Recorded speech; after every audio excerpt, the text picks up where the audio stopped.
नमस्कार, मैं हूं गजानंद वर्मा। कक्षा 11 के लिए पुस्तक आरोह, कक्षा 11 के लिए पुस्तक आरोह, विषय अनिवार्य हिंदी, पाठ संख्या 6। इससे पूर्व हम पढ़ रहे थे त्रिलोचन। आगे के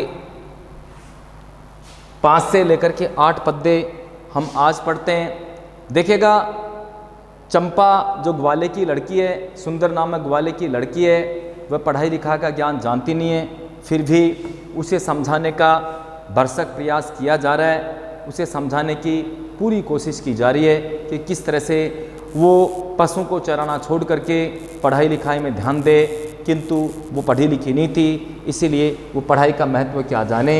उसी तरह से रोज़ाना जब उनके पास में आती थी, शैतानी करती थी, शरारत करती थी। आज कवि ने उनके सामने पढ़ाई लिखाई की चर्चा भी की तो उनको बुरा लगे कि वक्त आने पर पढ़ाई आपके काम आएगी, किंतु उनकी बातों पर चंपा ने ध्यान नहीं दिया, क्योंकि पढ़ाई का महत्व चंपा नहीं जानती थी, क्योंकि चंपा स्वयं पढ़ी लिखी नहीं थी। इसलिए पढ़ाई का महत्व न जानने के कारण वो पढ़ नहीं पाई, अनपढ़ थी। क्योंकि पिता भी गाय और भैंसों को चराने जाते थे, ठीक उसी प्रकार से चंपा भी वन में, जंगल में अपने पिता की भांति, अपने पिता की सहायता करने के माध्यम से वो भी उनका साथ देती थी। तो देखिएगा, उस दिन चंपा आई मैंने कहा। जिस प्रकार से प्रतिदिन शैतानी करने के लिए, प्रतिदिन शरारत करने के लिए और कवि को परेशान करने के लिए कभी इधर वस्तु उठाकर इधर रख देती थी, उधर की वस्तु इधर रख देती थी, उनको ढूंढने में बड़ी समस्या का सामना करना पड़ता था। उसी भांति एक दिन चंपा उनके पास में आई और कवि ने चंपा के सामने ये बातें रखी कि वह किसी तरह से पढ़ाई लिखाई का ज्ञान इनके दिमाग में बैठ जाए और ये भी क्या कि पढ़ाई लिखाई में ध्यान देने लग जाए। देखिए, उस दिन चंपा आई मैंने कहा। क्या कहा कि उस दिन चंपा आई और मैंने कहा। क्या कहा? चंपा तुम भी पढ़ लो, हारे गाड़े काम सरेगा, गांधी बाबा की इच्छा है सब जन पढ़ना लिखना सीखे। कवि उनकी मजबूरी जानते थे, इसीलिए पढ़ाई लिखाई की चर्चा उनके सामने करते हुए कहा, चंपा उस दिन चंपा आई मैंने कहा। प्रत्येक दिन की भांति चंपा उनके पास में आई और मैंने चंपा से कहा, चंपा तुम भी पढ़ लो। कि पूरे लोग पढ़ रहे हैं, हे चंपा तुम भी पढ़ लो। जितने सारे लोग पढ़ाई में ध्यान दे रहे हैं, तुम्हें भी पढ़ाई में ध्यान देना चाहिए, अर्थात तुम भी पढ़ लो। हारे गाड़े काम सरेगा। जब वक्त खराब होगा, समय खराब होगा, वक्त बुरा होगा, तो ये पढ़ाई आपके काम आएगी। हारे गाड़े काम सरेगा, वक्त बुरा होगा, जब समय बुरा चलेगा, इंसान के जीवन में न जाने कितनी उथल पुथल हुआ करती है। जब इंसान के जीवन में समस्या आएगी तो पढ़ाई आपका साथ देगी, पढ़ाई आपका कभी साथ नहीं छोड़ेगी। तो क्या कहा? हारे गाड़े काम सरेगा। जब आपके किसी जीवन में किसी प्रकार की समस्या आएगी, जब आप किसी तरह से हताश हो जाओगी, तो उस समय पढ़ाई आपके काम आएगी। ऐसी स्थिति में तुम्हें पढ़ लेना चाहिए। गांधी बाबा की इच्छा है। कि गांधी बाबा की इच्छा है। गांधी जी मानते थे कि सब लोगों को पढ़ लेना चाहिए, ये मेरी इच्छा नहीं है। अर्थात उन्होंने समझाने के लिए दूसरे का नाम लिया। गांधी बाबा की इच्छा है कि तुम्हें पढ़ लेना चाहिए। गांधी बाबा की इच्छा है सब जन पढ़ना लिखना सीखे। उनकी इच्छा है कि भारत के अंदर जितने सारे लोग हैं वे सारे लोग पढ़ना लिखना सीखे, अर्थात उन सबको पढ़ना लिखना आना चाहिए। इसीलिए तुम्हें भी क्या है कि अपने काम काज में चाहे ध्यान देते रहो, लेकिन तुम्हें भी क्या है कि अपने लक्ष्य को पाने के लिए तुम्हें भी पढ़ाई लिखाई पे ध्यान देना चाहिए। ये मेरी इच्छा नहीं है, ये तो गांधी बाबा की इच्छा है कि सारे लोग, भारत के सारे लोग पढ़ना लिखना सीखे, अर्थात उनको पढ़ाई में ध्यान देना चाहिए। अब इसको बात को सुन करके चंपा ने कहा, जब कवि ने चंपा को पढ़ने की बात बताई कि इस वक्त आने पर, समस्या आने पर पढ़ाई आपके काम देगी, तो ऐसी स्थिति में उन्होंने क्या कि गांधी जी का उदाहरण देते हुए समझाया कि ये काम मेरा नहीं है, ये गांधी बाबा की इच्छा है कि जितने सारे लोग हैं पढ़ाई लिखाई में ध्यान दें, सारे लोग पढ़ें। अब चंपा इस बात को सुन करके उत्तर देती है। चंपा ने ये कहा कि मैं तो नहीं पढ़ूंगी। अरे तुम मेरे सामने पढ़ाई लिखाई की बातें करते हो, मुझे नहीं पढ़ना है, अर्थात मैं नहीं पढ़ना चाहती, मुझे पढ़ाई में कोई रस कोई आनंद नहीं है, मैं पढ़ना नहीं चाहती, मैं तो नहीं पढ़ूंगी। तुम तो कहते थे गांधी बाबा अच्छे। अरे भाई तुम तो ऐसे कहते हो गांधी बाबा अच्छे हैं, गांधी बाबा अच्छे तो फिर हमारे सामने पढ़ाई लिखाई की बातें कैसे करते हैं, क्योंकि मुझे पढ़ना अच्छा नहीं लगता। तुम तो कहते हो गांधी बाबा बहुत अच्छे थे, और तुम कह रहे हो दूसरी तरफ कह रहे हो कि गांधी बाबा की इच्छा है कि तुम पढ़ लो और वक्त आने पर पढ़ाई आपके काम देगी, इसलिए गांधी बाबा भी अच्छे नहीं हो सकते। अर्थात आप कहते थे गांधी बाबा तो बहुत अच्छे हैं, और आप फिर उसके बाद में पढ़ाई लिखाई की बातें करते। देखिए, तुम तो कहते थे गांधी बाबा अच्छे हैं, वे पढ़ने लिखने की कैसे बात कहेंगे। जब वो अच्छे हैं तो उन्होंने पढ़ाई लिखाई की कैसे बातें की। अर्थात पढ़ाई लिखाई की जितने सारे लोग बात करते हैं वे कोई भी अच्छे नहीं है। अर्थात पढ़ना लिखना अच्छा नहीं है, क्योंकि वो कर्म को महत्व देती थी, काम को महत्व देती। जिस काम को मैं कर रही हूँ उससे मेरी रोजी रोटी, मेरे परिवार का, मेरे घर का काम चल रहा है, तो मानती थी काम सबसे बड़ी चीज़ है, इसलिए वो पढ़ाई को महत्व न दे करके वो काम को महत्व देती। इसलिए कहा अगर गांधी जी भी पढ़ाई लिखाई की बातें अगर करते हैं तो वो भी अच्छे नहीं है। अर्थात तुम तो कहते हैं गांधी जी अच्छे हैं तो पढ़ाई लिखाई की बातें वो क्यों करें। ये जान करके एक बार तो कवि को भी हैरानी हुई, लेकिन उनको पता लगा कि पढ़ाई लिखाई का ज्ञान इसे नहीं है, क्योंकि पढ़ाई का महत्व वही जानता है जिसने पढ़ाई की है। जो पढ़ता है उसी को पढ़ाई का ज्ञान है, उसी को पढ़ाई का आनंद है। जो पढ़ाई लिखाई नहीं करते उनको पढ़ाई का न आनंद है, न ज्ञान है, न रुचि है, कुछ नहीं है। वो पढ़ाई से दूर चलते जाते हैं, उनको पढ़ाई में कोई रस नहीं है। मैं तो नहीं पढ़ूंगी क्योंकि मैं पढ़ना नहीं चाहती, मैं नहीं पढ़ूंगी। अर्थात मुझे पढ़ना लिखना अच्छा नहीं लगता। और गांधी जी भी अगर पढ़ने की बात करते हैं तो गांधी जी भी अच्छे नहीं है। मैंने कहा कि चंपा पढ़ लेना अच्छा है, ब्याह तुम्हारा होगा तुम गोने जाओगी, कुछ दिन बालम संग साथ रह चला जाएगा जब कलकत्ता, बड़ी दूर है वह कलकत्ता, कैसे उसे संदेशा दोगी, कैसे उसके पत्र पढ़ोगी, चंपा पढ़ लेना अच्छा है। कवि ने फिर उदाहरण देते हुए बताया कि मैंने कहा कि चंपा पढ़ लेना अच्छा है। कवि तो क्या है कि चंपा को पूरा प्रयास करते हैं समझाने के लिए, किसी प्रकार से समझ जाए, पढ़ाई लिखाई में ध्यान देने लग जाए। चंपा अगर पढ़ लेते तो बहुत अच्छी बात है, पढ़ लेगी तो इनके जीवन की गाड़ी आराम से चलेगी, आनंद में जीवन बीतेगा। तो क्या कहा, मैंने कहा कि चंपा पढ़ लेना चाहिए। चंपा मैं कह रहा हूँ कि पढ़ लेना बहुत अच्छी बात है, तुम्हें पढ़ लेना चाहिए। अपने जीवन को अच्छा बनाने के लिए तुम्हें अध्ययन करना चाहिए, पढ़ना चाहिए, आगे चल करके आपका जीवन अच्छा हो जाएगा। तूने कहा, मैंने कहा चंपा पढ़ लेना अच्छा है कि जिस प्रकार से मैं दिन भर पढ़ता रहता हूँ आप भी पढ़ लो, और पढ़ना बहुत अच्छी बात है। ब्याह तुम्हारा होगा तुम गोने जाओगी। भाई जैसे तुम अब तो पशुओं को चला रहे हो, वक्त आने पर आपकी शादी हो जाएगी, और शादी करने के पश्चात आपका मुकलावा, आपका गोना हो जाएगा, और उसके पश्चात तुम ससुराल चली जाओगी। ये गोना क्या होता है, पहले क्या कि छोटे बच्चों की शादी कर देते थे और उस समय गोना नहीं होता, जिसको मुकलावा बोलते थे। 5-6 साल निकलने के पश्चात जब उसका मुकलावा या गोना करते थे, उसके पश्चात लड़की ससुराल जाती थी। लेकिन आज तो क्या है कि कानून के तहत लड़की 21 साल से तो 18 साल से ऊपर तो होती है, इसलिए गोना साथ ही कर देते हैं। तो क्या कहा, जब तुम्हारी शादी होगी और तुम जब ससुराल जाओगी और तुम्हारा पति जैसे मान लो कलकत्ता रहेगा, तो आप उनको अपना संदेश किस तरह भेजोगी और उनके पत्रों को तुम कैसे पढ़ोगी। इसीलिए तुम्हें क्या कि पढ़ लेना अच्छा लगता है। लेकिन वो बातें भी चंपा को अच्छी नहीं लगी। उन्होंने सोचा मैं पहली बात तो शादी नहीं करूंगी, और अगर मेरी शादी हो भी गई तो मैं अपने पति को कभी भी अपने से दूर नहीं जाने दूंगी, इसीलिए मैं नहीं पढ़ना चाहती। देखिए, ब्याह तुम्हारा होगा तुम गोने जाओगे हे चंपा, समय निकलने के पश्चात आपकी शादी होगी, आपका विवाह होगा और तुम गोने जाओगी, अर्थात तुम शादी करने के पश्चात ससुराल चली जाओगी। कुछ दिन बालम संग साथ रह चला जाएगा जब कलकत्ता, तुम्हारे पति कुछ दिन तो आपके साथ रहेंगे और उसके पश्चात कलकत्ता चला। कलकत्ता का तात्पर्य हो गया कि वो कमाने के लिए, रोजी रोटी के लिए उनको इस स्थान को छोड़ करके अन्यत्र अन्य जगह जाना पड़ेगा। कुछ दिन बालम संग साथ रह चला जाएगा कलकत्ता, कलकत्ता दूसरे प्रांत की बात होगी। जिस प्रकार से कुछ दिन आपके साथ रहेगा फिर कलकत्ता चले जाएगा, अर्थात काम के मकसद से उनको दूर जाना पड़ेगा। बड़ी दूर है वह कलकत्ता, जिस कलकत्ते की तुम बातें करते हो बहुत दूर है कलकत्ता, इसलिए तुम्हारा पति तुम्हें छोड़ करके कलकत्ता चला जाएगा। कैसे उसे संदेशा दोगी? आपके मन में जितने सारे विचार होंगे, जो संदेश होंगे, वो संदेश आप अपने मन के विचार कैसे दोगी? आप कैसे अपने पति को संदेश देंगे तुम किस तरह से जीवन यापन कर रही हो, यहाँ किस तरह से हो, ये संदेश आप कैसे भिजवाओगी?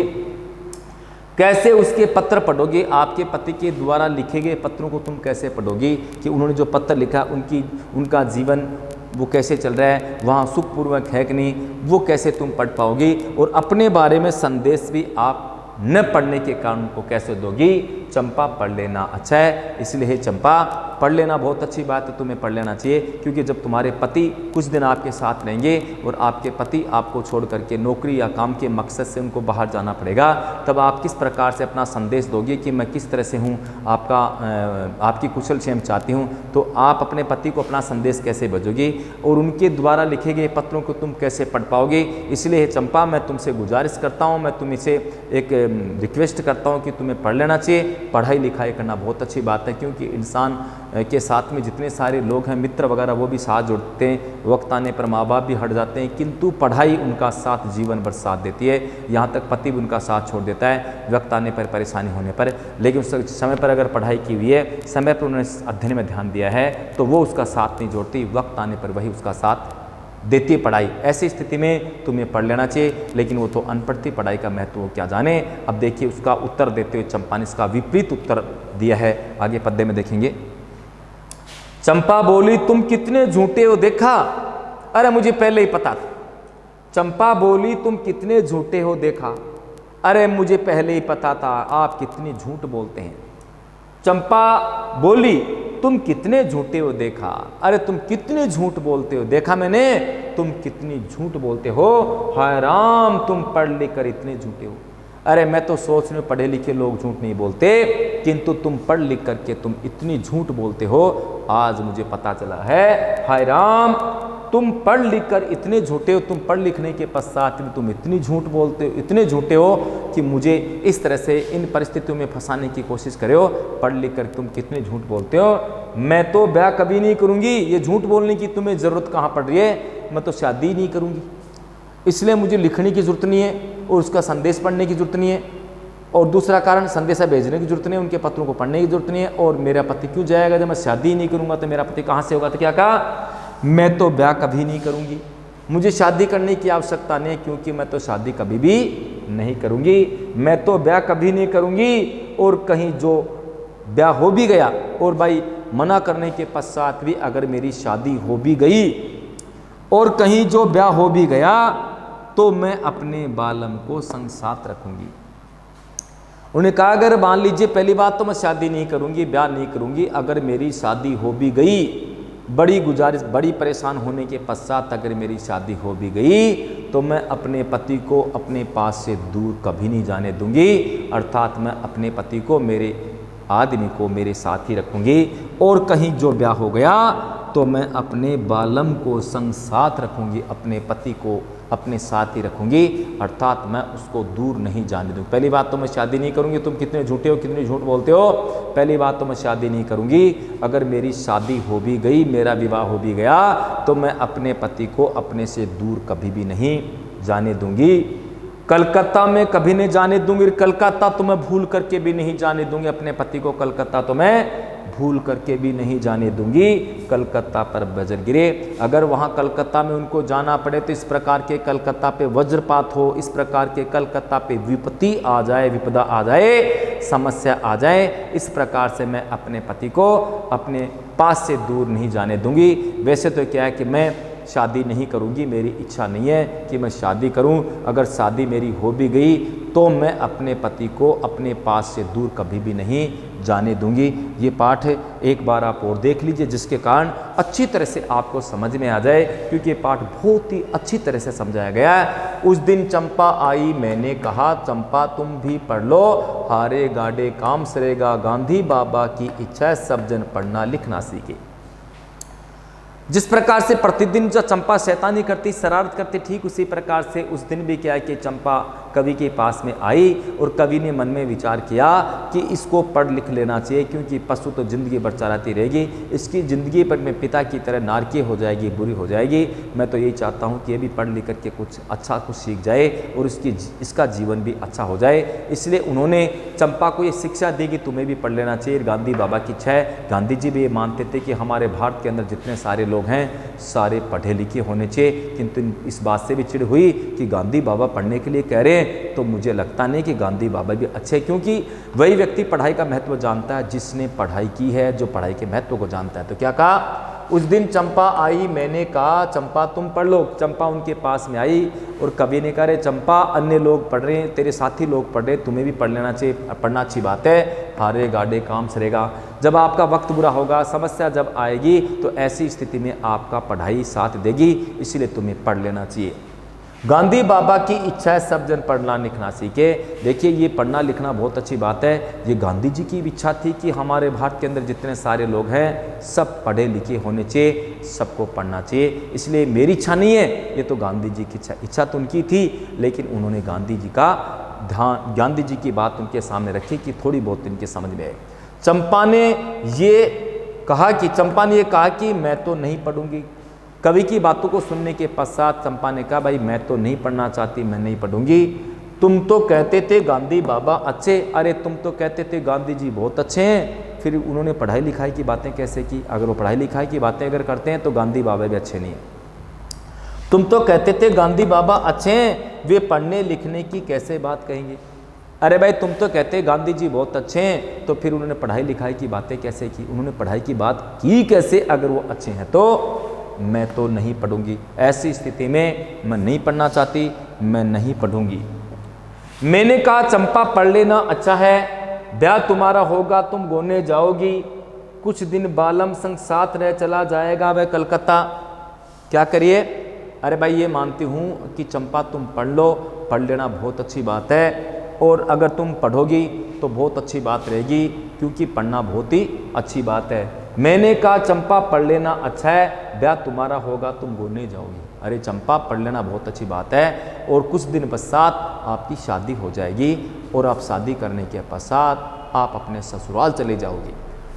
ब्याह तुम्हारा होगा तुम गोने जाओगी, तुम्हारी शादी हो जाएगी, शादी करने के पश्चात आप ससुराल चली जाओगी, कुछ दिन बालम संग साथ रह चला जाएगा कलकत्ता।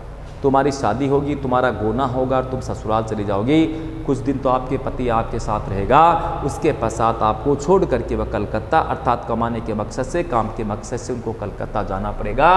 बड़ी दूर है वह कलकत्ता, ये कलकत्ता नज़दीक नहीं, कलकत्ता यहाँ से बहुत दूर है। इसीलिए क्या है कि तुम्हारा पति तुम्हें छोड़ करके कलकत्ता चला जाएगा। कैसे उसे संदेशा दोगी, कैसे उसके पत्र पढ़ोगी? ऐसी स्थिति में तुम्हारा पति तुमसे बहुत दूर चला जाएगा, तो किस प्रकार से आप अपने मन के विचार, किस प्रकार से आप उनको संदेश भेजोगी कि मैं ठीक हूँ, अच्छी हूँ, बुरी हूँ? ये बातें आप अपने पति को किस प्रकार से लिख पाओगे? अपना संदेश आप उन्हें कैसे दे पाओगे? कैसे उसके पत्र पढ़ोगी? अपने संदेश कैसे उसको दोगी? और उनके द्वारा लिखे गए पत्रों को तुम कैसे पढ़ोगी?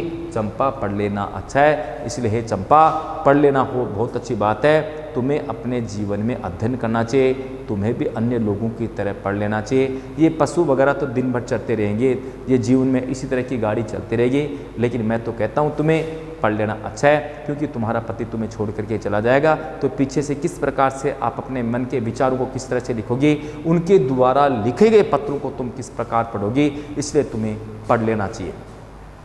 अब देखिएगा, इनकी बातों को सुनने के पश्चात, इनकी बातें जानने के पश्चात जो चंपा है उसका विपरीत जवाब उनको दे रही है, क्योंकि पढ़ी लिखी नहीं थी, इसलिए पढ़ाई लिखाई का उनको ज्ञान नहीं था, पढ़ाई में उनकी बिल्कुल भी रुचि नहीं थी। तो देखिएगा इसका विपरीत जवाब चंपा ने उनको दिया। चंपा बोली तुम कितने झूठे हो देखा? अरे मुझे पहले ही पता था तुम कितने झूठे हो, अरे तुम इतने बड़े इंसान होकर के तुम झूठ बोलते हैं। चंपा बोली तुम कितने झूठे हो देखा, देखा तुम कितने झूठे हो, अर्थात पढ़ लिखने के पश्चात तुम कितनी झूठ बोलते हो। हाय राम, तुम पढ़ लिख कर इतने झूठे हो, मुझे तो आज पता चला तुम पढ़ने लिखने के पश्चात, पढ़ाई लिखाई करने के पश्चात भी तुम इतनी झूठ बोल लेते हो। मैं तो ब्याह कभी नहीं करूँगी। अरे मुझे ये सोचने की आवश्यकता नहीं है कि मेरा पति मुझे छोड़ करके जाएगा और मुझे ये सब कुछ करना पड़ेगा, मुझसे दूर जाएगा, क्योंकि मैं तो कभी शादी करेंगे नहीं, मुझे शादी करने की आवश्यकता पड़ेगी नहीं, इसलिए ऐसी स्थिति कभी नहीं आएगी। मैं तो ब्याह कभी नहीं करूँगी, अर्थात मैं तो कभी भी शादी नहीं करूँगी। और कहीं जो ब्याह हो भी गया, अगर मान लीजिए परिस्थिति बस मुझे शादी करनी भी पड़ी, मेरा विवाह हो गया, तो मैं अपने बालम को संग साथ रखूँगी, तो मैं अपने पति को मेरे साथ रखूँगी, अर्थात मेरे पति को मुझसे मैं कभी दूर नहीं जान। पहली बात तो मैं शादी नहीं करूँगी। अगर मेरी शादी हो भी गई तो मैं अपने पति को अपने पास से कभी भी दूर नहीं जाने दूंगी, अर्थात मैं अपने पति के साथ ही रहूँगी। मैं अपने बालम को संग साथ रखूँगी, कलकत्ता में कभी नहीं जाने दूँ, और कलकत्ता तो मैं भूल करके भी उनको नहीं जाने दूंगी, कलकत्ता में उनको कभी भी नहीं जाने दूंगी, कलकत्ता में कभी नहीं जाने दूंगी। तुम कह रहे हो ना कलकत्ता मेरे पति चले जाएंगे, मैं कलकत्ता उनको कभी नहीं जाने दूंगी, कलकत्ता पर वज्र गिरे। इस प्रकार के कलकत्ता पे वज्रपात हो, इस कलकत्ता पर बिजली गिरे, अर्थात इस प्रकार के कलकत्ता पर विपत्ति आ जाए, समस्या आ जाए, क्योंकि मैं अपने पति को जाने नहीं दूंगी। पहली बात तो मुझे शादी नहीं करनी है, हो भी गई तो मैं अपने पति को कलकत्ता नहीं जाने दूंगी। देखिएगा इस पाठ के माध्यम से ये जो त्रिलोचन हैं, इन्होंने क्या है कि बहुत ही सुंदर तरीके से ग्रामीण अंचल में जीवन यापन करने बालिका के मन में किस तरह के विचार थे और पढ़ाई के लिए किस प्रकार से उनको वो आगाह करते हैं, पढ़ाई के लिए किस प्रकार सचेत करते हैं, लेकिन वो पढ़ी लिखी नहीं थी। ऐसी स्थिति में पढ़ाई लिखाई का ज्ञान उनको नहीं था। जो व्यक्ति पढ़ाई लिखाई की बातें उनके सामने करता था, वह इंसान उनको बुरा लगता था, अच्छा नहीं लगता था। इसलिए कवि की बातों को उन्होंने नकारने का भरसक प्रयास किया, कवि की बातों को दूर करने के लिए उन्होंने पूरा प्रयास किया। आज बस इतना ही, थैंक यू। ये पाठ आपका संपन्न हो गया है, बाकी पाठ कल। Okay bye.